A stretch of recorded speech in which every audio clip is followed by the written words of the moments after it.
So growing up, I played a lot of sports. I was a collegiate athlete, played football, different things. And one of the big things too, even in sports, it can be very depressing and stressful and everything combined. But the one thing I always did have was my support system. My parents, even though my dad, farmer, especially this time of year, cutting cane, different things, they always made it a plan to be there. And just the support, just knowing that you're not alone. When you think about a structured career, a structured job, there's a 9 to 5, there's a predictable paycheck, there's a salary, there's benefits. In any sort of farming and ranching enterprise, none of that's a given. We're at the mercy of commodity prices. We're at the mercy of working with Mother Nature.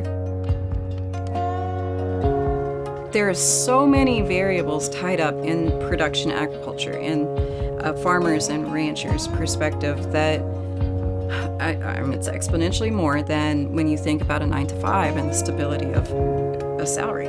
Puts an extreme amount of pressure on you and stress, because like I said, if you can't start because of the rain, any delay at this point, will push back planning. And, we have such a small window to get this in before harvest starts.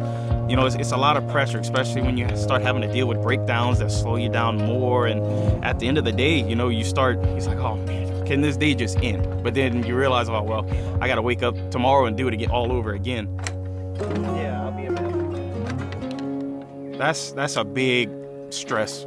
It's overwhelming at times. It is very dynamic. It's very emotional. It's very challenging. What we do is find solutions and networks and opportunities, or just that neighbor to call and say, hey, how you doing? You need anything? A phone call does a world of good, and the opportunity to text, phone call today might make the difference for them tomorrow. Neighbors are always there. Visit with them, because everybody in the community is going through similar things. I think it means a lot, especially, some farmers, like, if they're having a really bad year, just to go and check in on them and see, how they're doing and just give them some kind of support. That gives them that feeling that they're not alone. They're not fighting the battle by themselves. For any struggle you go through, if you come out on the other side with your head up, you're that much stronger for it. And I think that makes a huge difference, knowing that you have the support of other farmers behind you, and that they want to see you succeed as well and continue. It means a lot to a person. Talk to your neighbors, work together, knowing we're all in this together.